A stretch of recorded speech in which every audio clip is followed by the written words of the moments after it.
Mesdames, Mesdemoiselles, Messieurs, bonjour à tous. Comment créer sa société ou comment faire le bon choix pour créer sa société au Sénégal?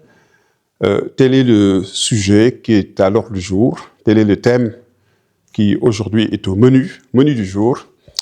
Ce qui me donne l'occasion d'apporter ma modeste pierre au noble et bel édifice qui est en train de bâtir l'association Ramyo Réumi. Je suis très heureux de traiter de ce sujet en présence du président de l'association Alassane Dia, qu'il convient de remercier vivement.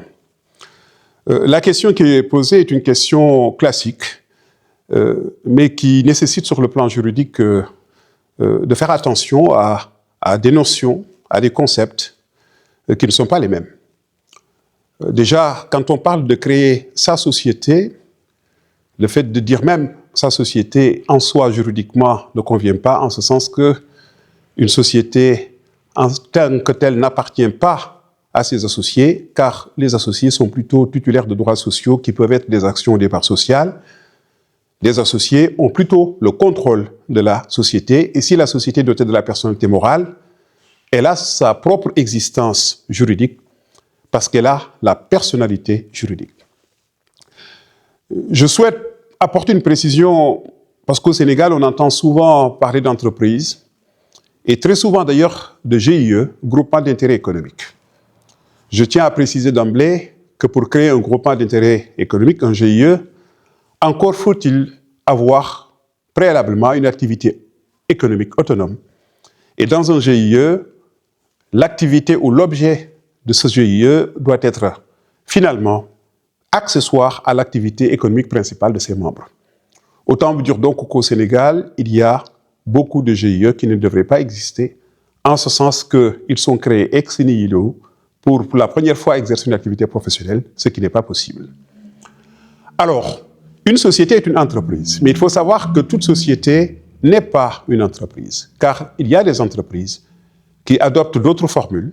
Je rappelle même qu'une association peut être une entreprise, même s'il s'agit d'une association à but non lucratif, car quand on dit qu'une association est à but non lucratif, cela signifie simplement que les revenus pouvant provenir de l'activité économique ne peuvent pas être partagés entre les membres.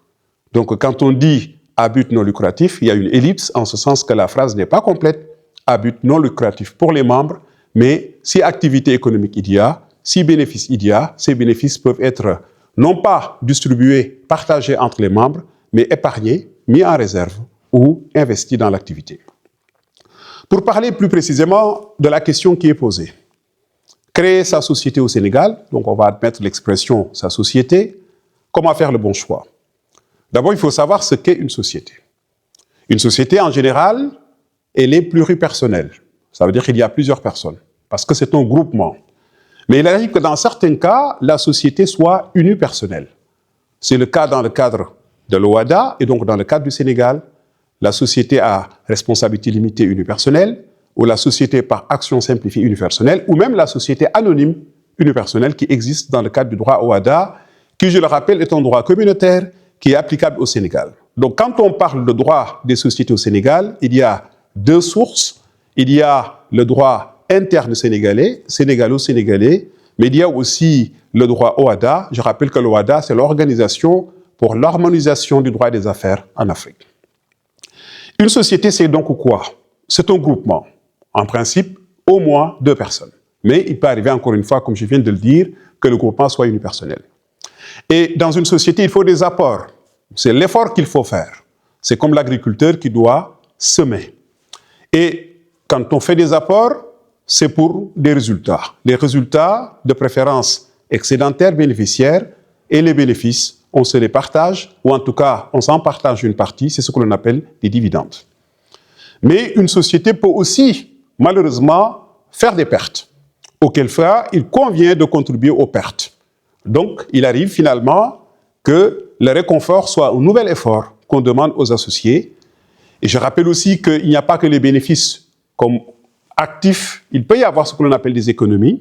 Une société peut permettre à ses membres de faire des économies. C'est d'ailleurs l'un des domaines communs avec l'association, parce qu'une association peut permettre à ses membres de profiter des économies résultant de l'activité de de l'association. Ce sont les bénéfices qu'on ne peut pas partager dans une association à but non lucratif, mais on peut parfaitement profiter des économies pouvant résulter de son activité.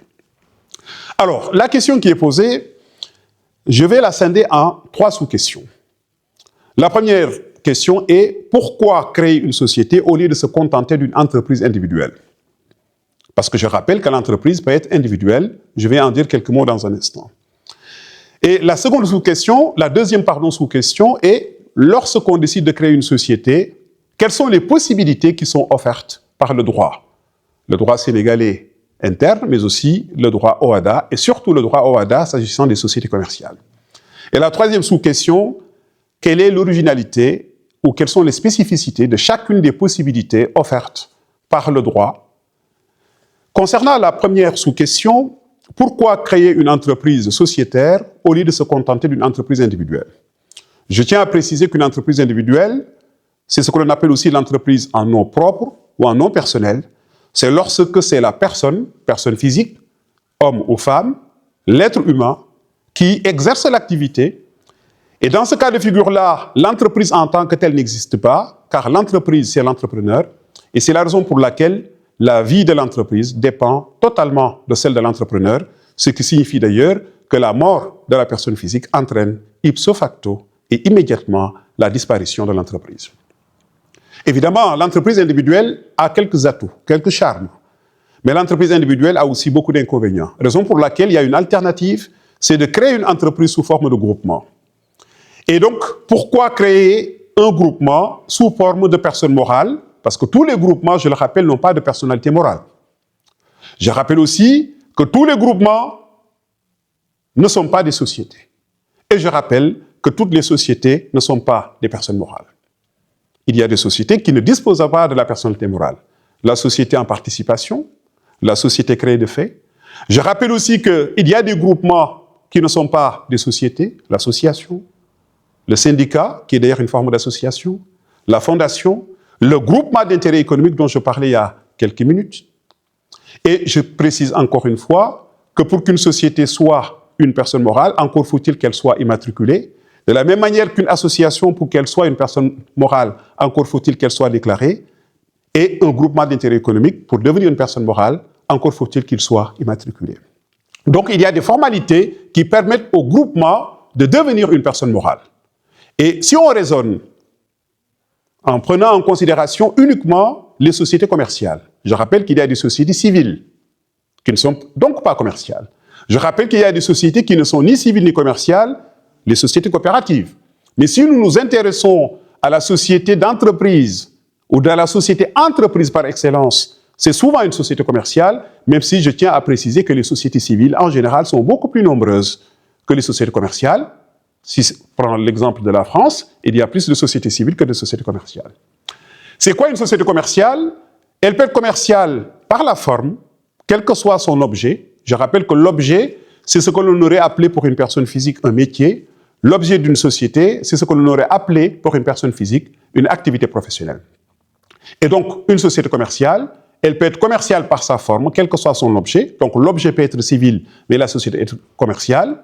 Mais la plupart du temps, évidemment, il y a à la fois la forme commerciale et l'objet commercial. Et c'est la raison pour laquelle je vais plutôt m'appesantir sur les sociétés commerciales par la forme, dont l'activité en général est commerciale. Et quelles sont ces sociétés commerciales par la forme?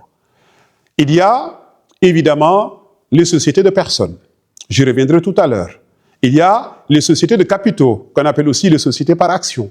Et il y a entre les deux des sociétés des sociétés métisses, qu'on appelle sociétés à responsabilité limitée. Alors, pourquoi créer une société de façon générale? Donc, je vais avoir une démarche plutôt macro-juridique, parler de la société en général plutôt que de telle ou telle société.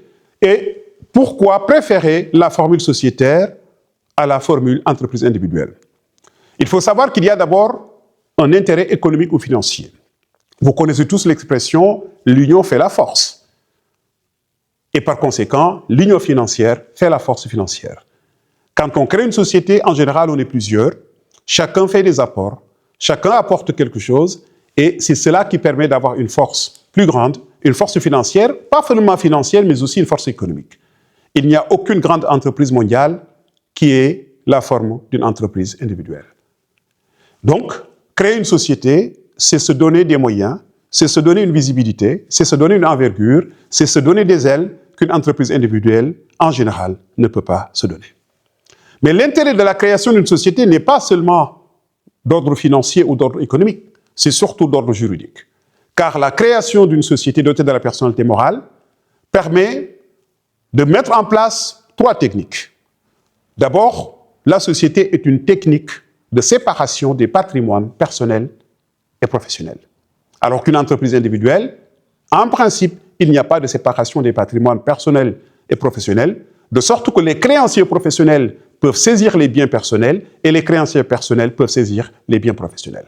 La création d'une société, pas n'importe laquelle, de certaines sociétés, j'y reviendrai dans un instant, permet de séparer de façon plus ou moins rigide le patrimoine professionnel et le patrimoine personnel. Mais sur le plan juridique, la société n'est pas qu'une technique de séparation des patrimoines, c'est aussi une technique de gestion, car cela permet de dissocier la qualité de propriétaire, c'est-à-dire d'associé, parfois appelé actionnaire, et la qualité de dirigeant. On peut être dirigeant d'une société sans en être l'associé, et on peut être associé d'une société sans en être le dirigeant. Et évidemment, il est possible de cumuler les 2 casquettes. Troisième technique juridique, ou intérêt juridique de la société est une technique également de transmission. Vous savez, pour une entreprise personne physique, pour une entreprise individuelle, la maladie de l'entrepreneur, c'est la maladie de l'entreprise. La mort de l'entrepreneur, c'est la mort de l'entreprise.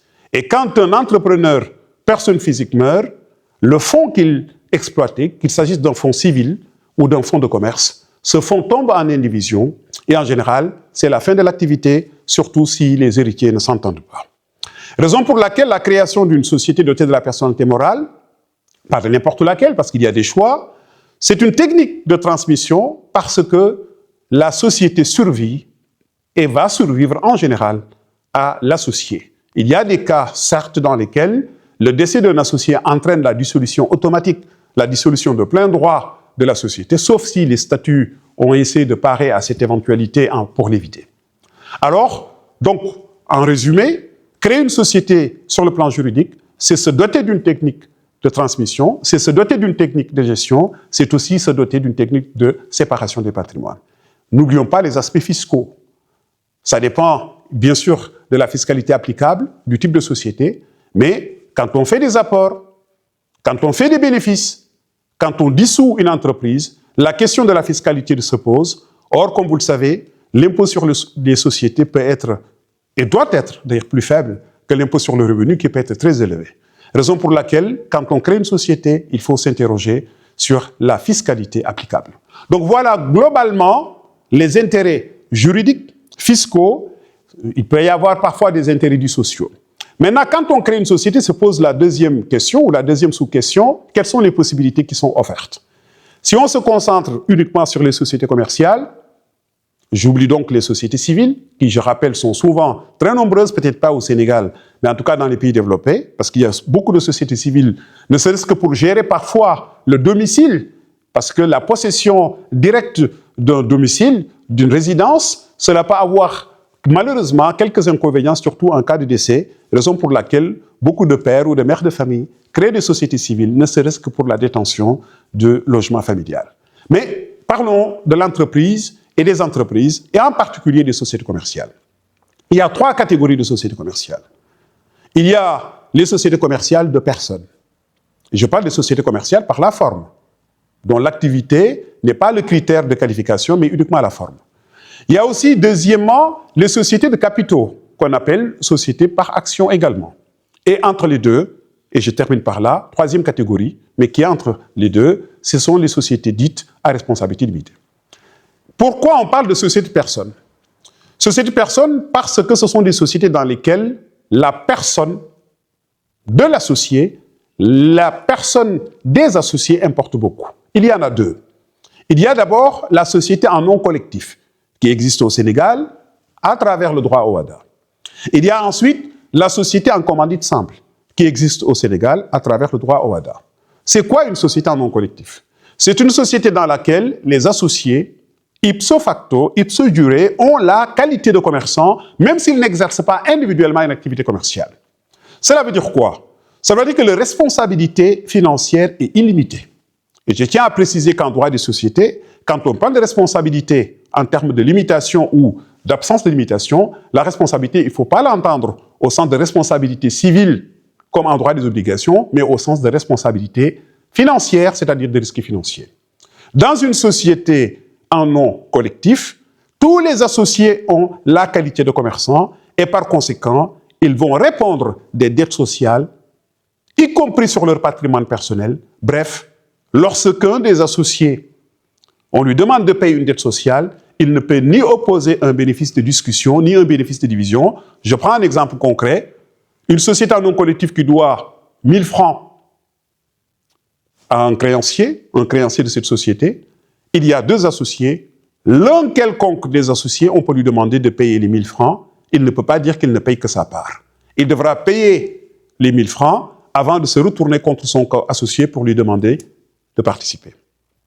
L'autre société commerciale de personnes, c'est la société en commandite simple. C'est une société qui permet d'avoir deux catégories d'associés. L'associé commandité, qui est un peu l'équivalent de l'associé d'une société en nom collectif, parce qu'il a la qualité de commerçant avec une responsabilité financière illimitée, mais il y a aussi l'associé dit commanditaire, qui lui se présente plutôt comme un bailleur de fonds. Il est associé, mais il a la responsabilité limitée, comme dans une société à responsabilité limitée. Pourquoi? Parce que lui, on ne peut pas lui demander de payer plus que son apport. S'il a apporté 1000 francs et que le capital social est de 2000 et que la dette sociale est de 1 million, on ne pourra lui demander que 1000 francs. Pourquoi? Parce qu'il y a une limitation de sa responsabilité. Il y a quand même un avantage pour les sociétés de personnes, parce que j'ai plutôt insisté sur la responsabilité, c'est-à-dire sur les risques, mais une société de personnes, c'est une société fermée. En ce sens que n'entre que celui qui est agréé, n'entre dedans que celui qui est accueilli. Donc si vous voulez privilégier la fermeture, le fait de ne pas être envahi, si vous voulez que votre porte soit fermée et que personne d'autre ne puisse entrer si on ne le désire pas, si on ne désire pas cette personne-là, adoptez la société de personnes, car c'est une société où certes la responsabilité est illimitée en général, en tout cas dans la SNC, mais on n'y entre pas quand on n'y est pas invité. Et c'est l'une des différences principales avec les sociétés de capitaux. Les sociétés de capitaux, qu'on appelle aussi sociétés par action, vous remarquerez que les sociétés de capitaux, ce sont des sociétés capitalistiques et capitalistes par excellence. C'est l'argent qui est devant, ce n'est pas la personne. Raison pour laquelle la responsabilité est limitée. Ce sont des sociétés également à risque limité. Même si on ne les appelle pas sociétés à responsabilité limitée, la responsabilité financière y est limitée. La société par excellence de capitaux, c'est la société anonyme. Anonyme parce que finalement, la personne des actionnaires, et on va appeler ici les associés des actionnaires, je tiens d'ailleurs à préciser que si tous les actionnaires sont des associés, tous les associés ne sont pas des actionnaires. Donc, raison pour laquelle, vaut mieux dire associé quand on a un doute, parce que ça marche toujours. En revanche, quand vous dites actionnaire, c'est que vous êtes dans le cadre d'une société par action. La SA, ce n'est pas la seule. Il y a aussi la société, dans le cadre de l'OADA, la société par action simplifiée, la SAS. Sachant que l'une et l'autre peuvent être unipersonnelles. En France, sauf la société nationale ou nationalisée, il n'y a pas de SA unipersonnelle. Au Sénégal, dans le cadre de l'OADA, il peut y avoir une SA unipersonnelle. Je rappelle aussi que la société par action simplifiée, la SAS, peut être unipersonnelle, avec un seul actionnaire. On l'appelle la SASU, la SASU. Quelles sont les spécificités de la SA? La SA, c'est une société lourde. Je vais y insister, pourquoi? Parce que c'est la société qu'on ne crée pas facilement. D'abord, il y a un capital social minimum, dans le cas de l'OADA, donc au Sénégal, de 10 millions de francs. On ne peut pas faire moins. On ne peut pas faire moins. C'est une société dont le système de gouvernance est un système qui peut être complexe. Dans le cas de l'OADA, on a deux systèmes. On a la SA avec conseil d'administration et on a la SA avec administrateur général. Et dans le cadre de la SA avec conseil d'administration, il y a deux possibilités. Soit on a un président directeur général qui assume les deux casquettes, d'une part de président du conseil d'administration et d'autre part de la direction générale de la société. Mais on peut aussi avoir un système où on distinguera le président du conseil d'administration du directeur général. De sorte qu'on va avoir un directeur général, Mamadou, et on va avoir un président du conseil d'administration, Moussa. Sachant bien sûr que quand on parle de PDG, encore une fois, c'est parce que la même personne assume les deux casquettes de présidence du conseil d'administration et de direction générale de l'entreprise. Le président du conseil d'administration, c'est un peu le maître de cérémonie interne. Ça aurait été un ministre, il aurait été le ministre de l'Intérieur. Alors que celui qu'on appelle le directeur général, c'est le véritable dirigeant de la société, celui qui est son mandataire social, et il peut aussi être celui qui le représente à l'extérieur, parce qu'il dispose surtout des pouvoirs de gestion externes. Il aurait été un ministre, il aurait été plutôt un ministre des Affaires étrangères. Maintenant, la société anonyme peut être dirigée selon un autre système dans le cadre de l'OHADA qu'on appelle le système de l'administration ou de l'administrateur général.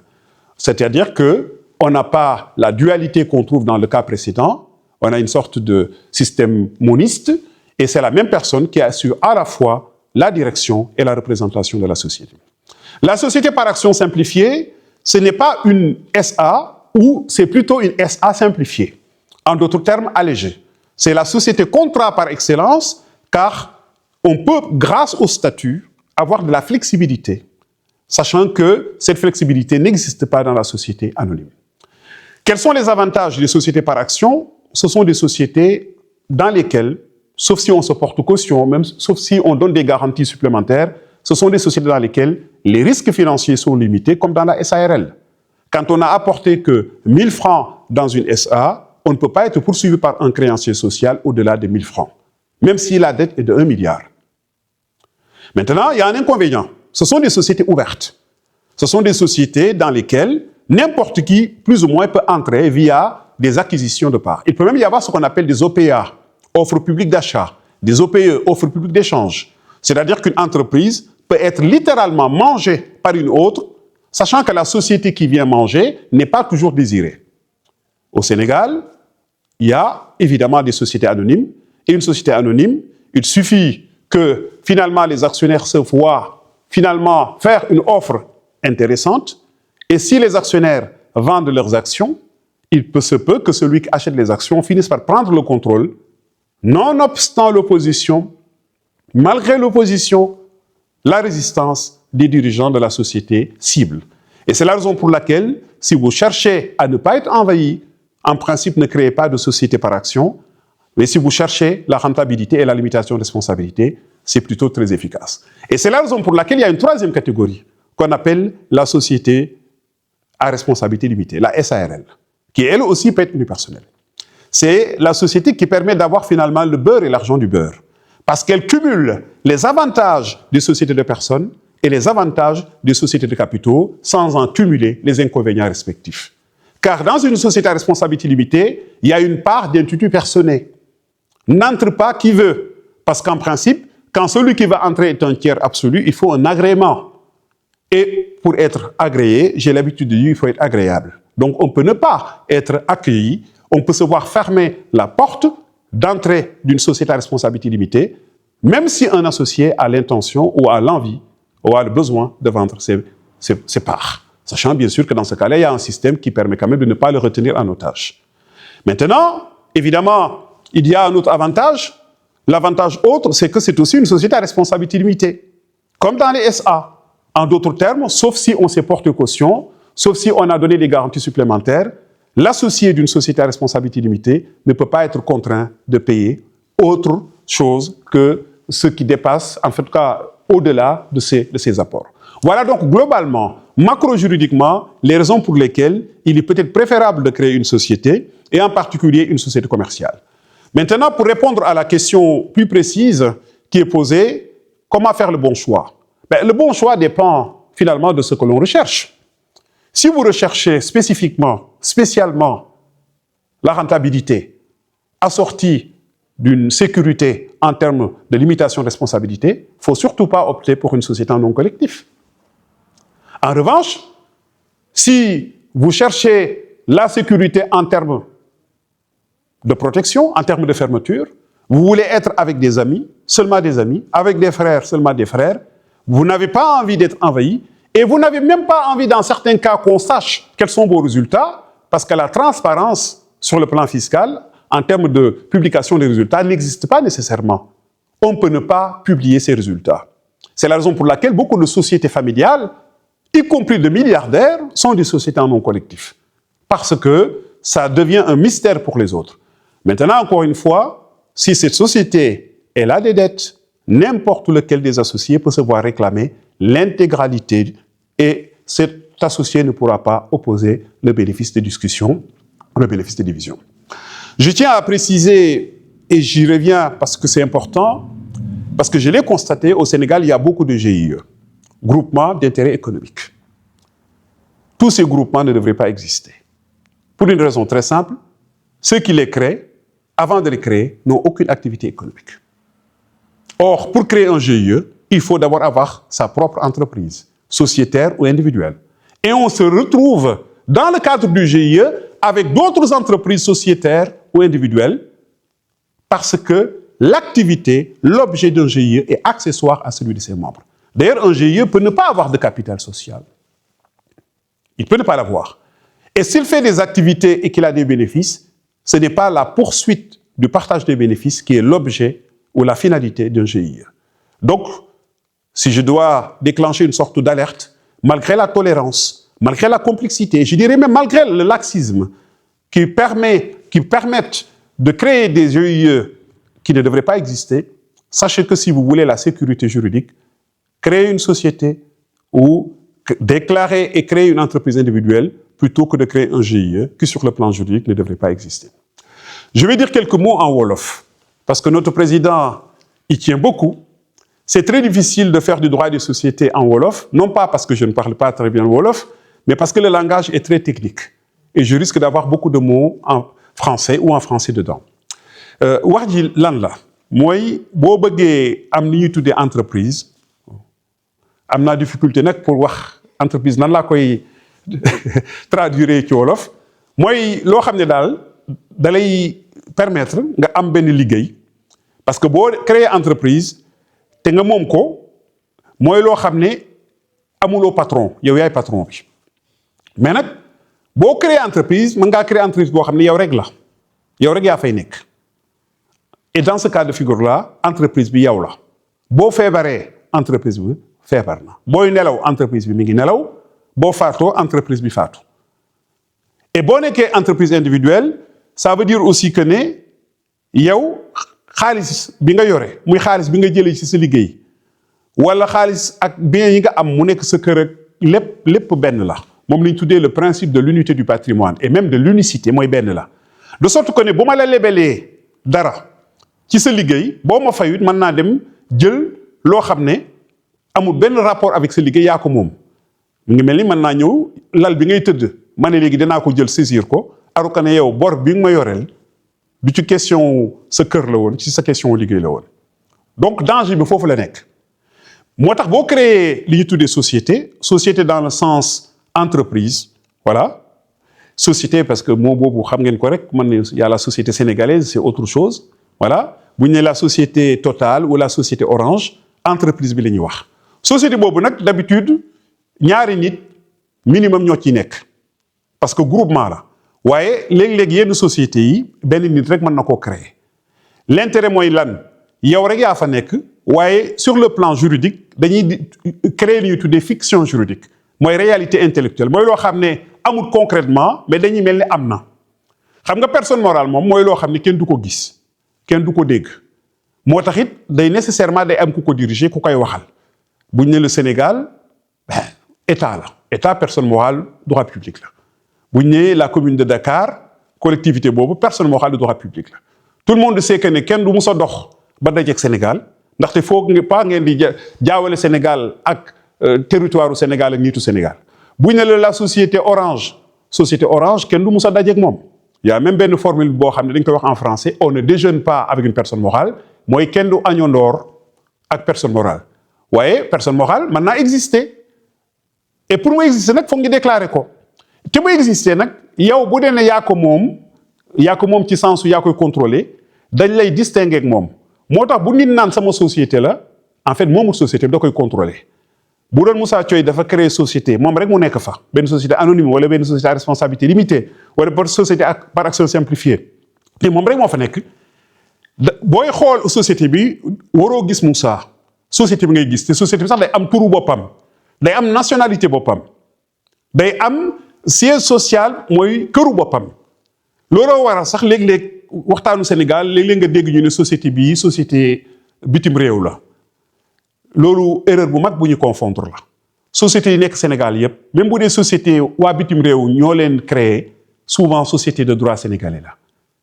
filiale la Orange Sénégal par exemple filiale la Orange France mais société Orange Sénégal société sénégalaise la comme yéen comme man ndaxte foofu lañ ko créé elle est sénégalaise par sa nationalité par son siège social voilà et même en partie par son contrôle donc booy créer société daal na nga war a poser wu yan question est-ce que moo gën a intéressant que ma nekk entreprise individuelle pour man dëgg la parce que boo créer société dana la permettre ci côté droit nga séparer lu bari ci côté fiscalité léeg-léeg moo gën a am intérêt mais créer société boo ne da nga koy def da nga naan ban société laay créer bu dee société commerciale la am na yu bari li ñu tuddee société de personnes li ñu tuddee société de capitaux ak li ñu tuddee société à responsabilité limitée waaye li ma leen bëgg a wax daal mooy di créer groupement d'intérêt économique GIE à gauche à droite comme ni ñu koy gisee Sénégal loolu moom du yoon mais nag